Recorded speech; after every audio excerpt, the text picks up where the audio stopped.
Hello, Janesville, and welcome to JPAC Behind the Curtain, our monthly show that talks about Janesville Performing Arts and their upcoming shows, concerts, plays, and other events in the Performing Arts Center. I'm Alan Luckett, your host, and today we have Nathan Burkart, who is the Executive Director for the Janesville Performing Arts Center, and we also have Jim Lyke, who is involved with this upcoming production called There's No Place. Thank you both for coming today. Thank you, Alan. Appreciate it. So tell us a little bit about There's No Place, and I know it's coming up, what, August 23rd through the 26th? August 23rd through the 26th, and just to give you a kind of an overview of what it is a play about homelessness in Rock County and the organizations that, you know, fight really hard every single day to combat that issue of homelessness. And, you know, I always say it's a fictional play. It's not, you know, you're not going to hear these organizations by name. You're not going to necessarily, you know, go down the street and see the dude that was in the actual play itself and be like, oh, that's that guy. But it was inspired by actual experiences working with these organizations and meeting some of these people. And, you know, the main objective that I have with this is to, you know, bring the homelessness community more together with the community that makes up Janesville's general population, and make sure that they understand what this community goes through on a daily basis. And the great things that other organizations do here in Janesville to make sure that these people are taken care of. Yeah, I think the one nice thing about it, the fact that it is a fiction piece, although it's based on some real life events that are happening around here, is the fact that it keeps the people that are experiencing the homelessness, you know, separate from the stories. So that way there's a bit of protection there. Because I know in my field, working with a lot of nonprofits, you really don't want to show the people that are having hard times because, you know, they're at a position in their life where they don't want to be there. But it's nice that you're opening up people's eyes and really making them aware that this is something that we can address as a community, whether it be through volunteer or helping different shelters in the community and such. 100%. And this is a part of a series that I'd like to continue over the next 3 years. I call it the Stories from Janesville series.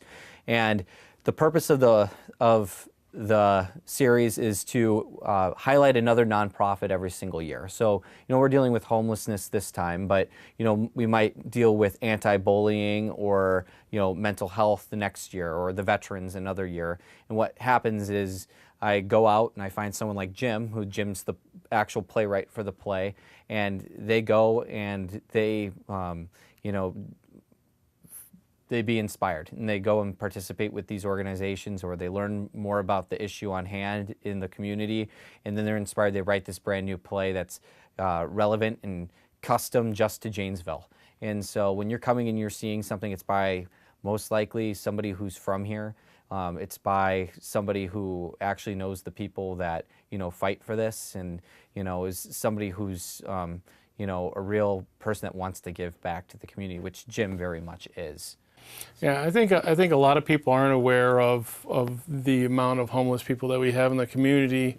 I think the people that work in more public places where there's warmth and where there's air conditioning, where there's, you know, getting you away from the elements when things are bad, you know, those are the places that people recognize that there is you know, an issue there. I know the library is a safe place for a lot of people to come, especially, you know, when you think about how much it costs to run an air conditioner or a heater or even paying rent.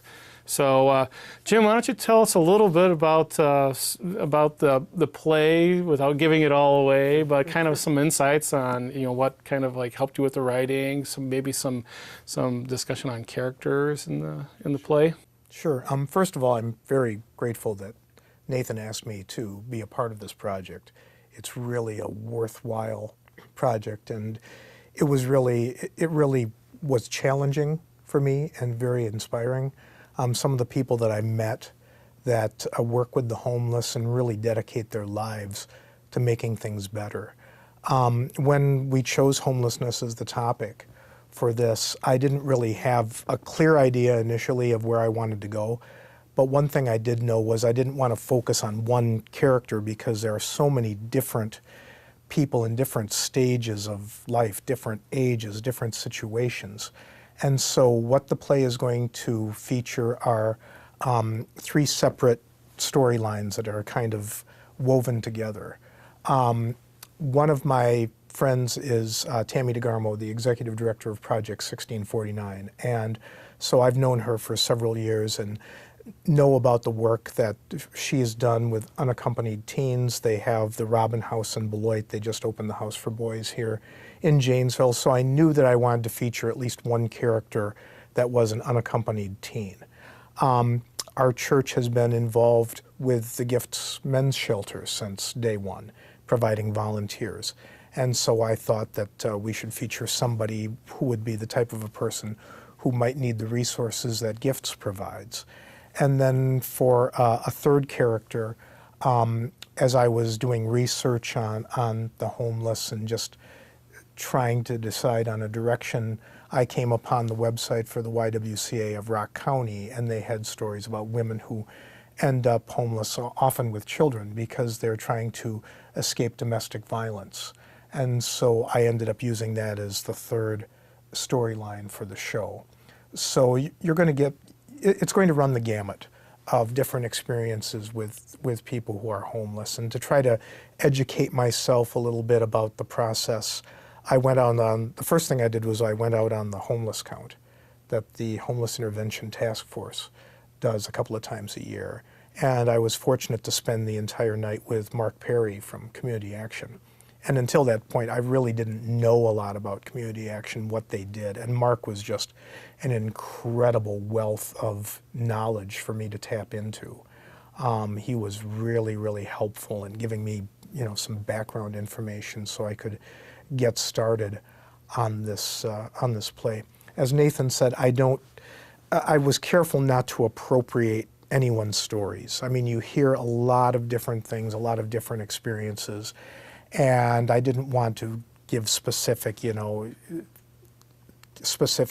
is the Gifts Men's Shelter, this is the YWCA. So the experiences are based on the type of resources they provide. I mean, I don't even talk about Parker and Craig. If you go to the show, you'll hear high schools referred to as East and West.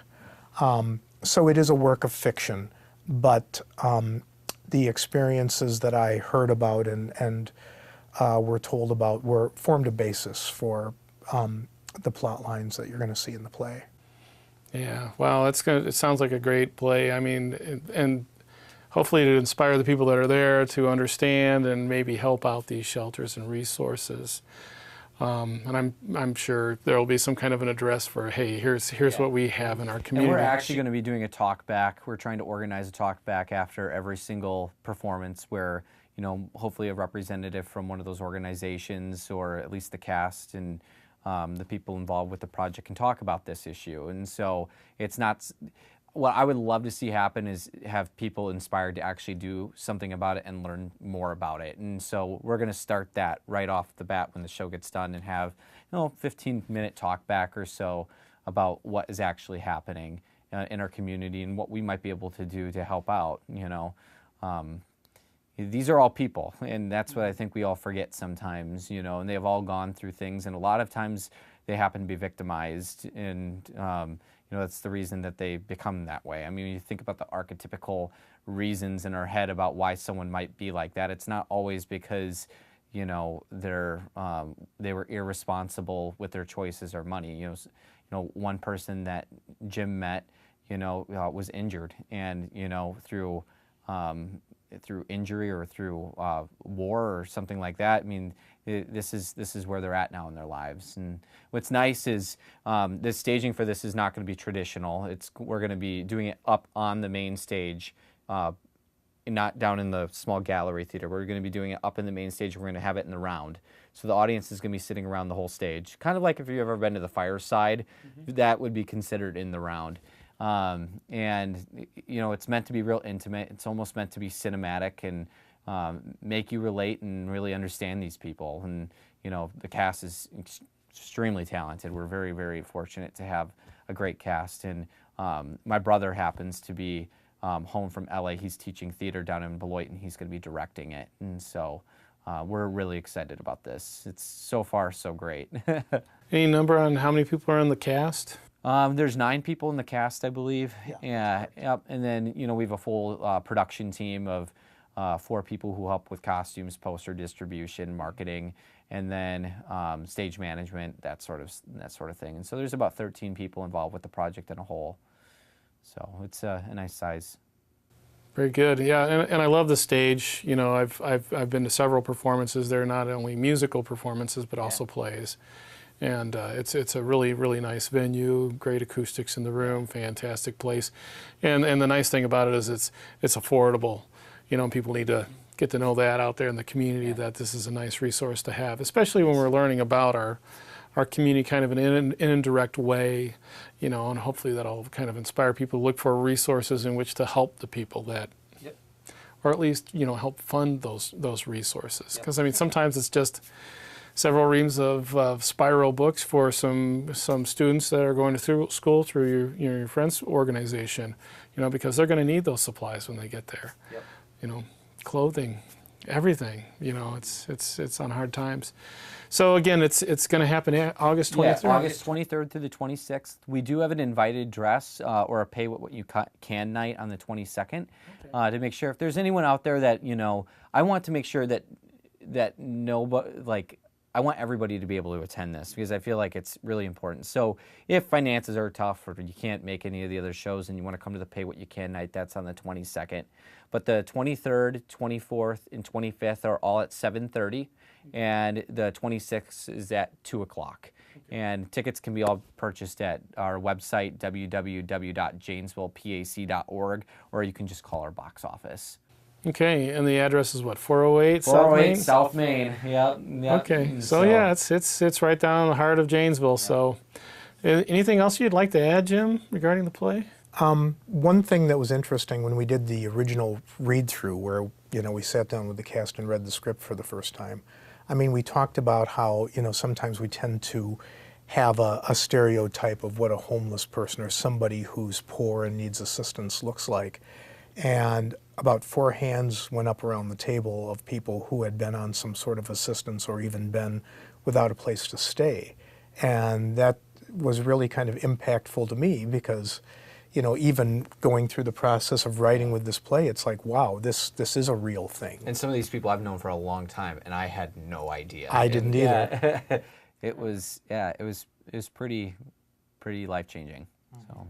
Yeah, I mean, my wife knew a student, you know, didn't realize that the student was living out of the car, was an athlete, you know, went to state, you know, competing and all that stuff, lived out of a car. So, I mean, it affects us, it surprises us when we find out who it is and it's affecting. It affects everybody. So, I mean, love your neighbor. That's all I can say. Exactly. Yeah. All right, well, thanks a lot for coming in and tell people, Alan. hey, you know, be sure to check out JPAC's performances, not only this play, any other kind of upcoming events that happen here in Janesville, because I can tell you JPAC is a wonderful resource that we have, and I think that just opening your eyes to this performance is really, really big. And if it's something that you feel like you can't afford, you know, keep in mind that 22nd, pay as you can, because it's important to know what's going on in our community. So thanks again for coming, guys. Yep, thank you. And Thank you. see you at the play. Yep, see you there.